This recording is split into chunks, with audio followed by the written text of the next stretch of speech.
Hello and welcome back to Master Your Life with Kate McKay, a show exclusively dedicated to uncovering the path to excellence through powerful stories of grit and determination. I'm Kate, and I'm so glad that you've joined us.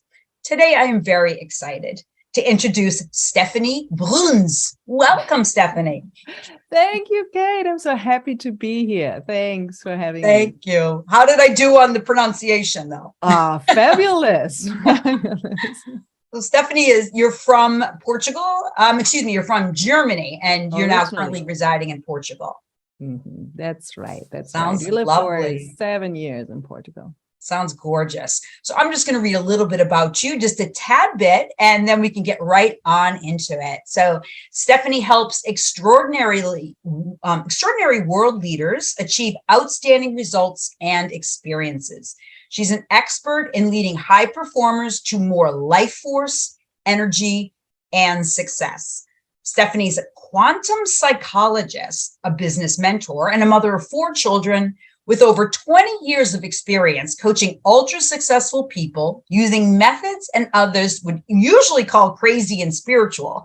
But that's the sparkle of the omniverse that we are here to discover. I couldn't agree more. I'm really excited about this conversation and the way that you have so uniquely integrated all of your interests, your passions, and your desires to help people up level. So congratulations for having the courage to do so, Stefanie. Oh, thank you so much. Yes. So just, if you don't mind, we're going to talk a little bit about the quantum field, but what I would love to know is, what were you like as a small child? Oh, I was so incredibly shy. I was hiding below the table if a stranger would come into the room. And then when I was a little bit more bold, I always tried to make everyone laugh and to raise the frequency. I didn't use the word frequency at this time, but when my grandmother was very sad because she lost her husband very early, then I always tried to be the happy one in the room. And I always figured out, wow, there is someone who needs help. And then I was irritated if I couldn't help because they only wanted to tell their story. They wanted to stay in this victimhood and be the one who suffers. And it was a huge learning for me. So you saw suffering and moved to bring joy to suffering, even at a young age. Yeah, totally intuitively. So I didn't thought about it. But when I now look backwards and I say, wow, that was like an early passion of mine. Yeah. So were you always a pretty much intuitive person? Could always read where people were emotionally or energetically? Very highly intuitive, highly sensitive. It was not easy for me because I was like an alien in my family. And in school, I suffered a lot because I couldn't find friends. I was the one who got bullied all the time. And yeah, so now I found my way to my special skill set, I would say. And now I run a business where I can promote them and people love to get help from me. And that's a huge shift. And I love that. And now I'm teaching others to find their passion and earn a lot of money and heal. Yeah, and heal. And heal from their old traumas, because we are many that experience similar childhoods. So what was your path then through that? To be able to claim, as the word that I like to use, because you used a word when we were chatting earlier about resolving. That is a word that I don't hear much, but when you said it, I was like, oh. So what is the resolve that you do in your work? It's a lot about reframing. So when I was 16, I've lost 5 of my best friends in several car accidents. And at this time, I thought, wow, they can't be away. So I couldn't understand that they will not come back. And then that was the beginning of my spiritual journey, where I understood, okay, there must be something more. And this was the start of a beautiful journey. Not at this time, but when I look back, I say, wow, it was excellent that that happened, because it led me to a deep dive into who we truly are, what we are as an energetic being, how we can resolve our lives, because we are supposed to suffer.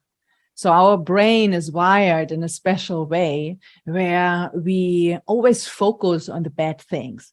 So after a long working day, we sit down and we say, wow, I should be proud of myself. And this proudness is a process of 5 minutes and maybe 10 minutes. And you start, but I didn't do my taxes. But this part of my garden is still not cleaned. And I wanted to order this and that. So, and this is I don't know if it's totally natural, but that's the way of our brain. Maybe it's manipulated, but it's speculation. But fact is, we have to retrain it. We have to rewire it, that we focus on good things and that we understand, wow, the challenges that we have in life are like the best school ever of understanding who we truly are. Mm-hmm. There is something about suffering that people find extremely sexy, though, Stefanie. Suffering is sexy to a lot of people. I believe that is the challenge, right? And the statistics are, and this, we're an anomaly. The statistics are that only 10% of this world, this world that we live in, focus on spiritual and psychological growth. That's 10%. That is a shocking statistic to me. Yeah, and that's true. We are in a bubble. So we think everyone is talking about spiritual and psychological topics, but it's only because we know a lot of people. But if you look in the real statistic, you can see clearly it's only 10%. And when it comes to like a big examination, what's about health? Can you believe the health system, or should you believe your heart and your intuition? Then it's maybe only 5% or 3% of them who find their own way and who are not obedient. And that's more sad. Yeah, so it takes disobedience. Disobedience. Right? It's okay to be a badass and to be disobedient. Well, I had the similar path to you, like growing up, that I always felt different. I always felt that I didn't fit in. Even in the big family that I had, I always felt like a misfit. And that's a common thematic with people who are masters in their business. They always were a little bit different. I'm curious to know, what would you say, Stefanie, to that younger version of you that's hiding under the table? What would you tell her? That's your biggest gift that you have, this extraordinary part of you, because that's the part who's not following the rules. That's the part who's not believing the BS stories of the society. And when it comes to the suffering, it's collectively accepted. So it's more accepted to say, how are you? Oh yeah, I'm stressed, than to say, wow, I'm so good. I just have the amazing part in my whole life. My business was running. I have good, juicy partnerships and so on, and friendships. So this is not accepted. And I always say we have something that I call energetic loyalty. So we dim our light, we dim our photons down when we are in a room or in a conversation with someone who is suffering and is not vibrating that high. And we do this unconsciously. So it's not a conscious process. You say, I'm fine. Yeah, it's so good. And then 10 minutes, 15 minutes, you start to slow down. If you see, okay, there's really in trouble. He is not fine. And then you have like an energetic attachment or an energetic hole because it was like an energy vampire. Even though you like the person, even though it's a good person, that's because of the collective influence. And we have to program us and therefore also the collective. And that's possible. So it's a way to go because we are only maybe 5 or 10%, but we are on our way. And we know it doesn't need 95%.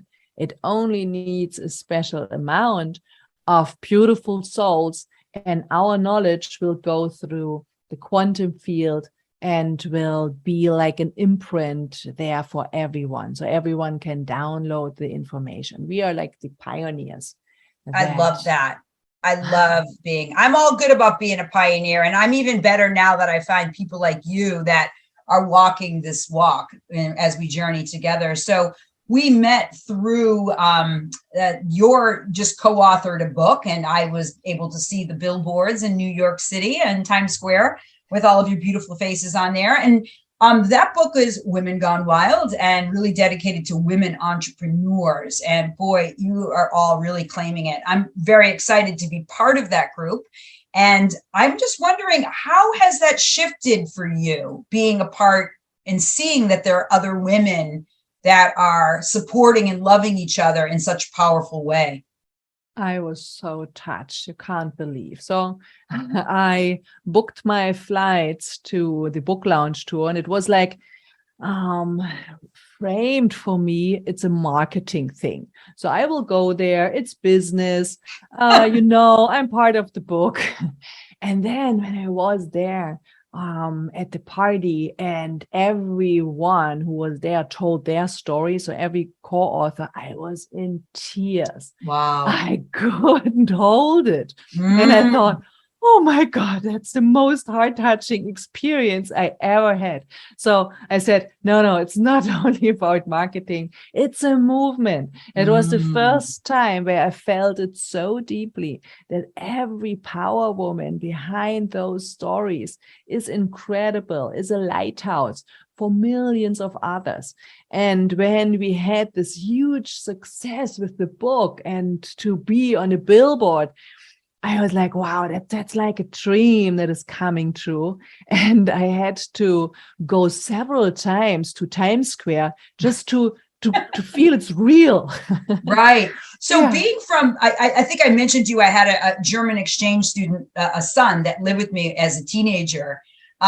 He was so good. So he was, we were at the supermarket, and we're coming out of the supermarket, and, I'm talking to everybody, just what I do. And he bends down really close to me and he's like, do you know her? And I go, no. And he goes, never in Germany, never. It's just like he said, people don't talk to each other like in America. So I can, coming from that cultural influence, I can imagine how powerful that was to experience that level of love and connection. Yeah. It is like this. So we have a special cultural background. And I mean, nearly every country has something like this. Yes. And this is also an energetic influence. So you can especially focus on energy frequencies of people, but also on a collective of people and also on countries itself. So you can say, okay, a country that suffered from war, from hatred, and so on, a long time vibrates in a lower frequency, and also collectively. So that means you have to step out the crowd and create those life force for yourself and to keep the frequency high, because your imprint is one of low frequency. But it's always possible to change it.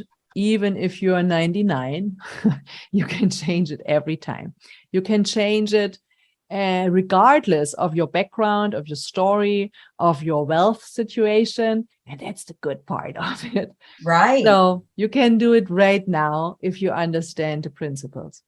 So how do you get people to that place of the willingness, right? I mean, for me, it starts with worthiness, moves to willingness, and then people believing that they're capable. It's like, really, that's the journey, right? But oftentimes we have to start at the worthiness, and it doesn't really matter who we're speaking to, men or women. Yeah, that's absolutely right. And either way, you have a strong suffering, or you have a strong vision, or you have a small suffering and a small vision. It's also possible, but you need to be driven. So something has to drive you forwards, because we are talking about change on a personal level. And it's not only, oh, I have some belief systems that are dysfunctional and I have to change it on a paper. It's about daily work. So you have to train your brain muscles like muscles in a gym. And this is the hardest work, because nobody can see what you are thinking. So you have to get this awareness. You have to train your awareness first to recognize, oh, now I'm in a bad mood because I thought this and that, and then I felt this and that. So right. when you follow this path, you can find your old program, and then you can reprogram it. That's so phenomenal. And I think part of like that, what we were referencing earlier about so few people focus on this psychological or spiritual path, is no one trains us, certainly never did for me, on how to be future focused and how to bring the unconscious to conscious understanding or conscious awareness. Same statistics. If 90% of our thoughts are non-conscious or unconscious, how do we build that bridge? And I would love to hear any or one or some of your process about how you work to create that beautiful and most transformative bridge. Yeah. So, for example, someone comes to me and say, I know I have to get more visible. I know I have to do more social media, for example. And then we follow the path. So why you know that and not doing it? So what is happening in between? And then we figure out, oh, I'm in fear. Maybe some people feel annoyed from my postings, my emails. Maybe my ex-husband will see it and laugh about me. This is all so real, Stefanie. This is real, because you would be shocked and amazed, viewers and listeners, what actually is causing people to freeze and not step into their power. It's incredible. Yeah, it's incredible. So this is not an example. This is a lifetime example. So it's from my daily work. And then we figure out, okay, what is the biggest fear? The biggest fear would be not only one is a hater in the comments, a lot of haters will come up. And then I say, okay, it's not that irrational these days, especially when you focus on natural immunity, health, personal development, a holistic one. So it could be that Facebook and all the other platforms hate you and deplatform you. It could be. So it's not irrational anymore.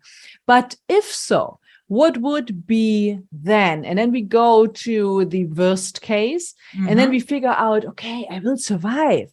Even though I wouldn't have any money, I will survive. I could do another job. I could work in a grocery store for a while. So I wouldn't fall into a hole that is appearing on the ground. So when we figure out, everything will go forward, even though I'm getting hurt, even though there will be a big loss, I will be okay.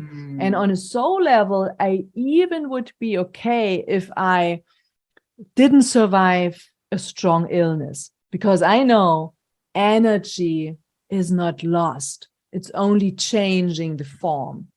And when you go the path of the biggest, worst case, then the fear shrinks. And then you can say, okay, it doesn't matter.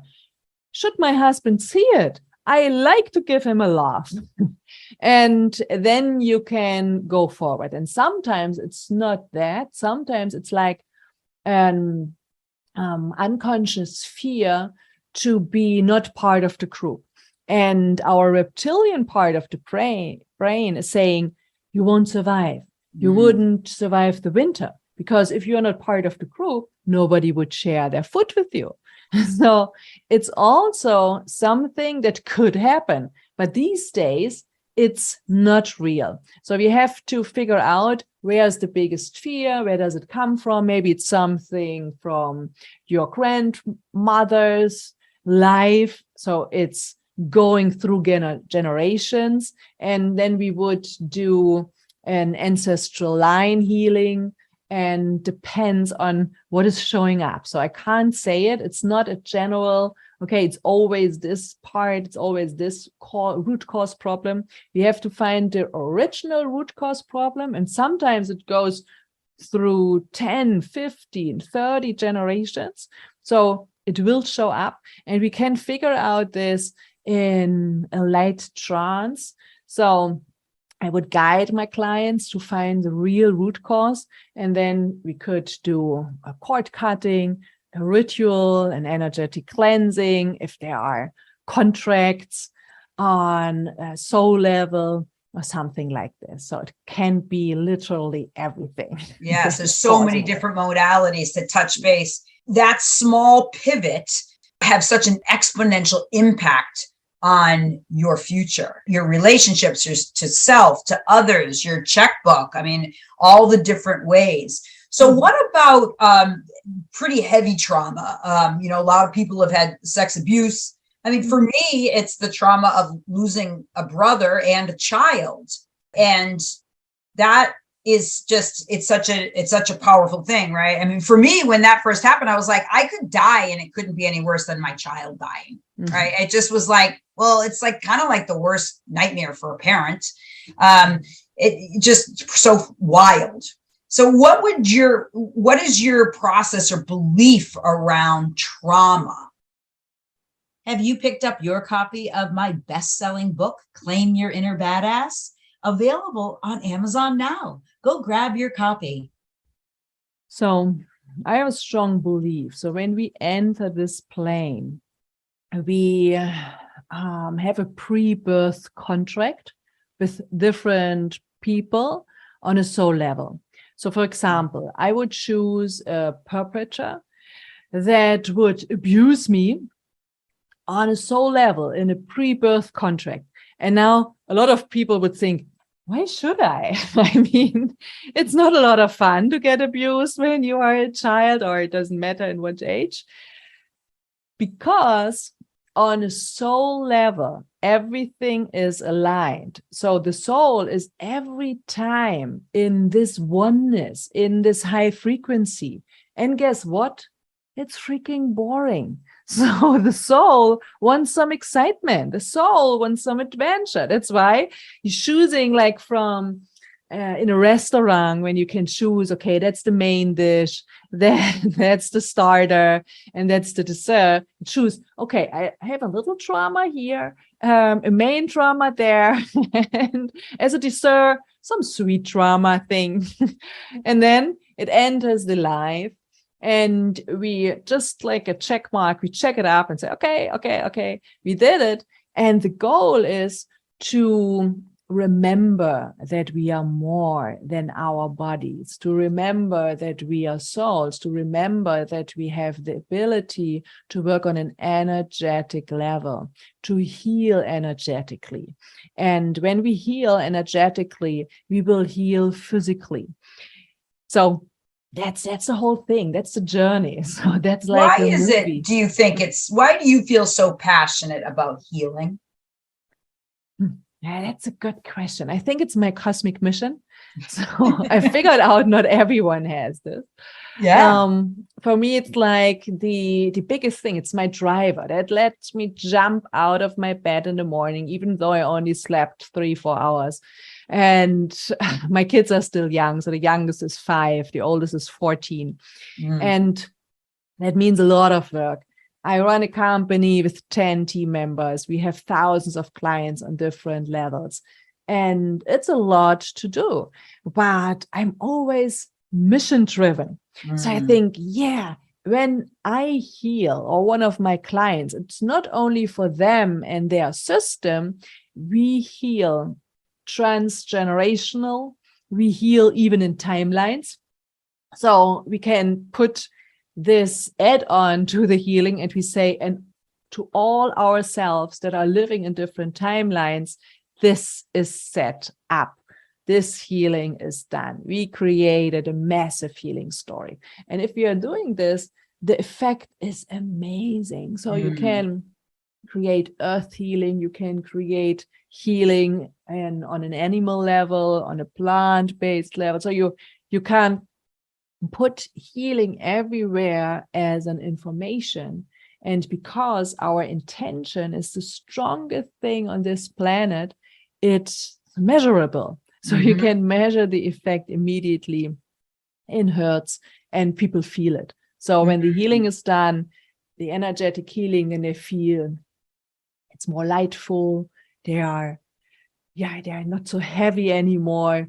They have the ability to laugh more, and it's joy. So it comes so much back, and that's an incredible thing. So I would recommend everyone to get an energetic healer, because that's what we truly are. So thousands of years ago, we did this. We put our hands on another person and we just let the energy flow through. And we have today statistics that shows, the healer is always in this energy flow, and the healer has a bigger effect, measurable, bigger effect than the person who is receiving the healing. So that's another goodie. Right, exactly. So being a healer heals. And Right, and you don't have to do it on a professional level. So yeah. I'm not saying everyone should run an agency and should do their business, but healing on every level is what we truly are. Yeah. And I view it as a responsibility. For me, it feels like a responsibility in the best of ways. Like it's a way that I view as my mission-driven perspective. Yeah. So could you talk a little bit? You mentioned frequency and hertz and the quantum field, all of these together. Could you just get a little bit into the frequency conversation? Because I think that's such an important topic and I find it very fascinating myself. Yeah. So everything is energy. So we can measure our energy. We see that we have a circuit around every cell. It's measurable in millivoltage. So you can say healing is voltage. There's even a book that has the same title. And we have energy around us. So some call it the field. Scalar energy, said Tesla. Organ energy, said another scientist, Wilhelm Reich, a German one, who worked at the same time on free energy. And he created healing boxes where people could sit in, and this would focus the free energy from the surrounding into the box. And we have today similar devices.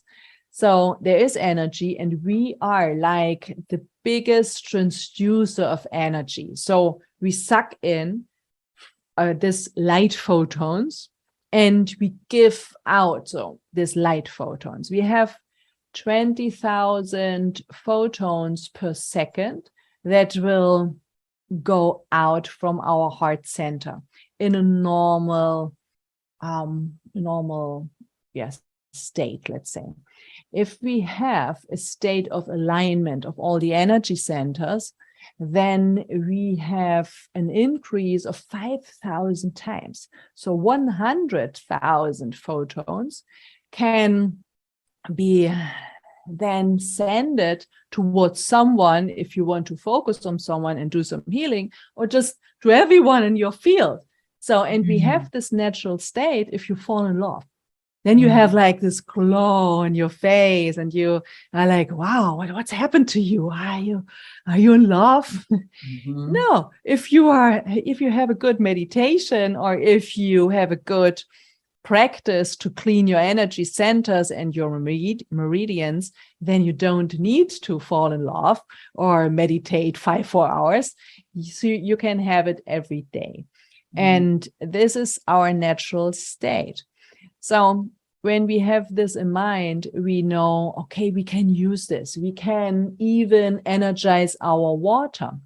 We can energize our food with this focus, and we can give certain informations into our food, and then we get even healthier. So when I'm out, and normally I wouldn't eat gluten, for example, but sometimes I can't avoid it because everyone is eating a pizza and it would be awkward to just eat a salad. And sometimes I love to eat pizza as well. Yes. But then I would use my energy work to decrease the bad effects of gluten on my body.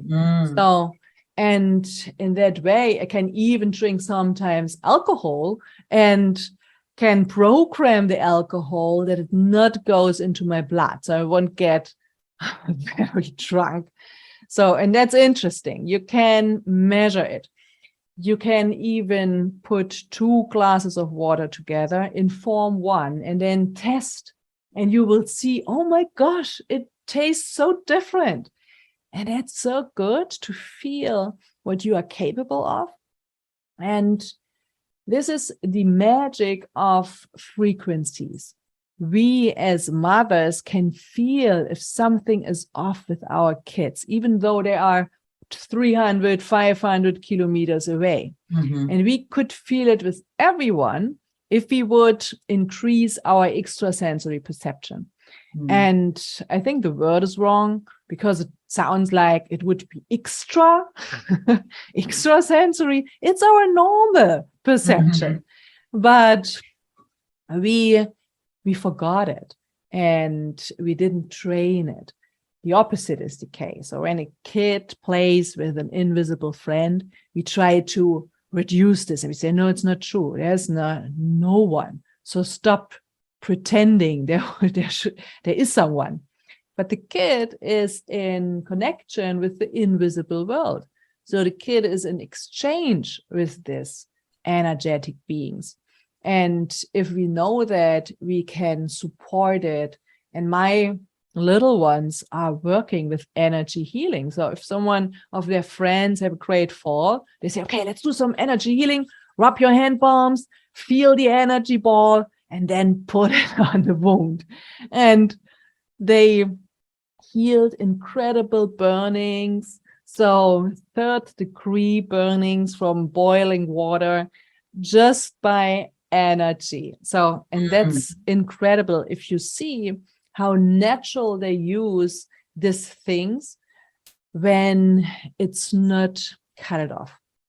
And it's science too. I mean, that's the part I think that's so interesting is when I first started coaching, it wasn't so much an outcome-based business, right? It was how do you measure it? And I think that if you're looking even the correlation between, let's say, sound healing and music, like when you're looking at the sound and then you correlate that with the modality of sound healing, it's quite fascinating. It's so fascinating. I love the whole thing about sound healing. And I mean, we can work with tuning forks, we can work with sound balls. So I have all of this, but the best tuning fork is right here. So we have it in our own system. So we can use our throat to chant some mantras or to just use it like a cat to purring.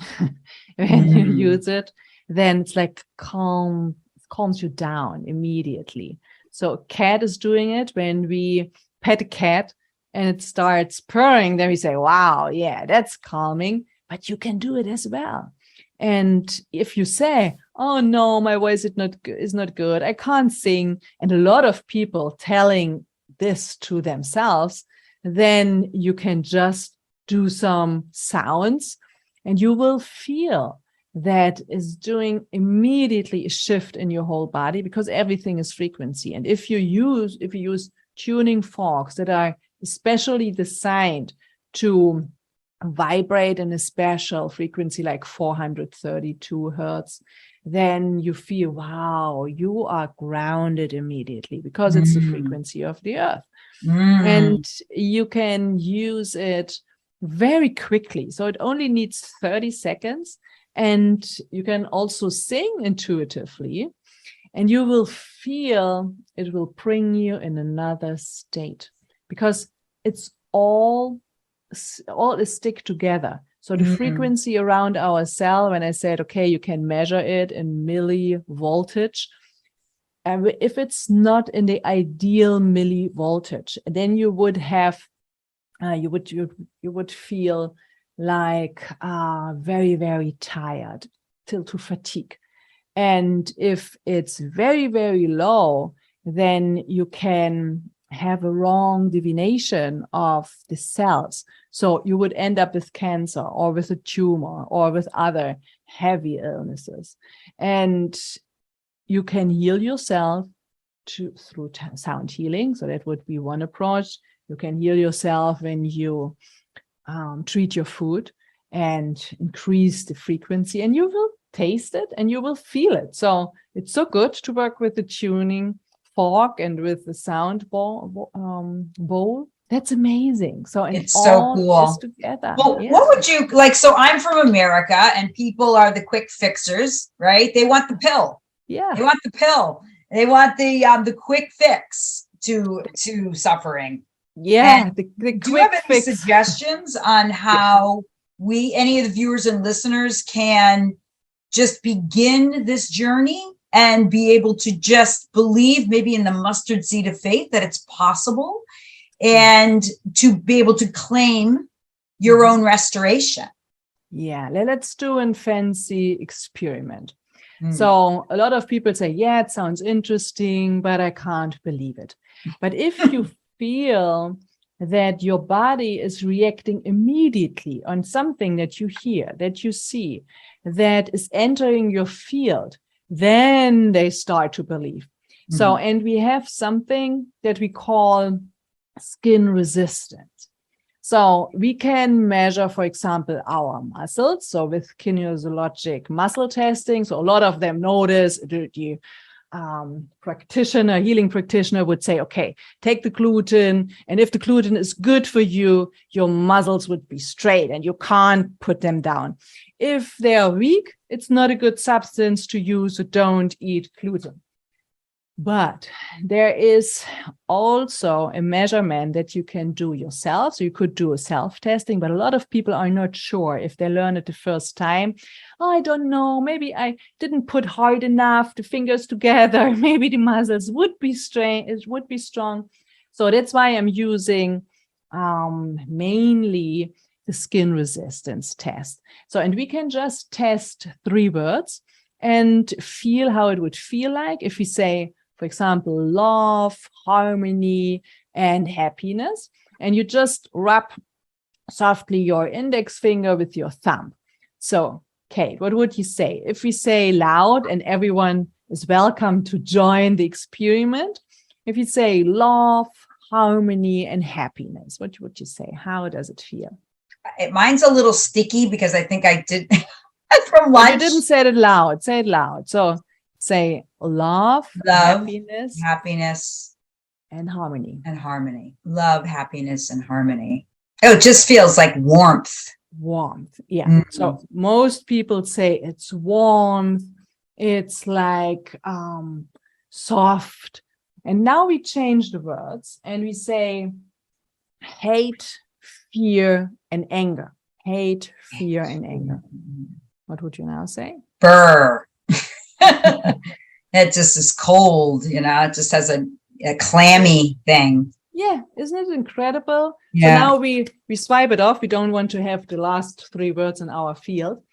And you can feel, most of the people would say, yeah, it's a little bit hard. It doesn't feel good.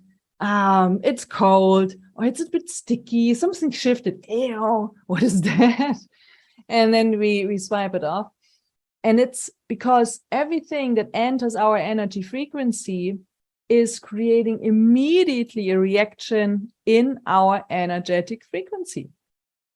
And doesn't matter if someone is talking to you, if it's your own thought. So always it's the same if you would only think about 3 words. It can be also 1 word, doesn't matter. Could be a picture that you see, could be a scenery that you see, that you witness.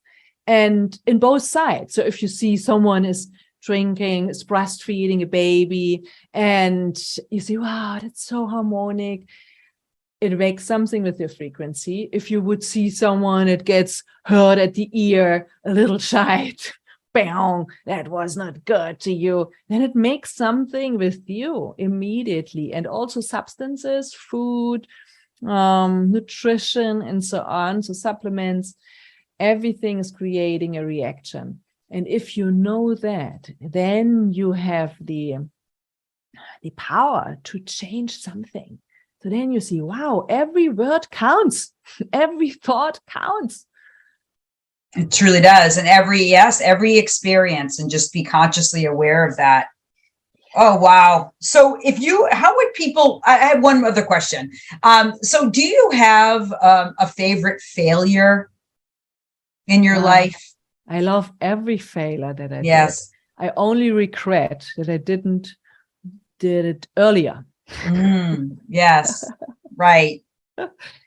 And then you had mentioned that it took great courage to step in and bring all of the modalities that you actually practice into a business, because you're working with, ultra successful people. I mean, doctors and such. So that took great courage. Yes. Of course. So 2 years ago, to answer your question, I lost my former business because my business partner betrayed me. And now I could go the victim road and I could say, oh, how could she? But on a soul level, I knew immediately, oh no, we had a soul contract. So I forced her to do this for me, because then I could walk my talk. So everything that I taught before was now like, okay, Stefanie, can you shift your frequency in 2 hours? Because there's nothing on your bank account anymore. Everything was in a business account. So we could have bought a house from the money that I've lost, a huge villa. But okay, it was a good learning to don't tell to myself, oh no, I'm only the creative. I can't do the processes behind the scenes. So now I stepped into my true power and I took everything over, and I did it for myself in my new company. And I created it even bigger and better. And I was so grateful that she did this, because in the first month I hit the 6 figures already. And it was always our dream together to hit 6 figures. And then I thought, yes, thank you. That was only because I could free myself in that way.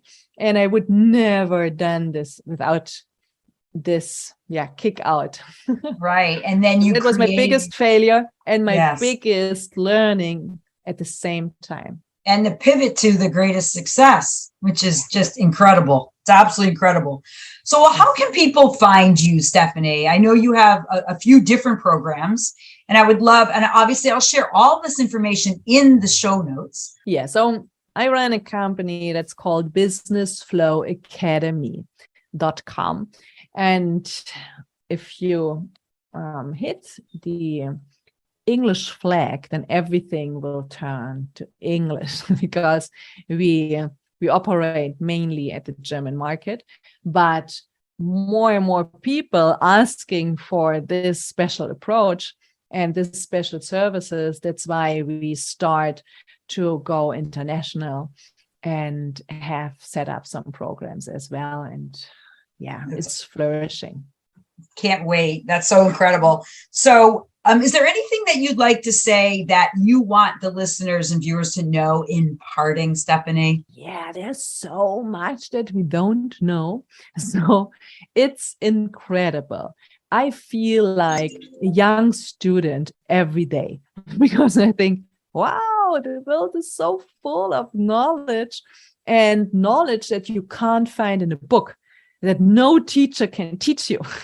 If you understand your life, like the best university program on the planet, because it's on a quantum level, then everything will turn into gold. So awesome. I'm ready for it. Well, Stefanie, thank you so much for joining us. Thank you so much. You are incredible. Thank you, Kate. We're very, very grateful. So thank you to the viewers and listeners tuning in to Master Your Life with Kate McKay. And until next time, remember, all that's good can be transferred into gold. Take good care and have a wonderful day. Looking for an inspirational speaker at your next event? Please reach out to us at kate-mckay.com and to book Kate at your next event.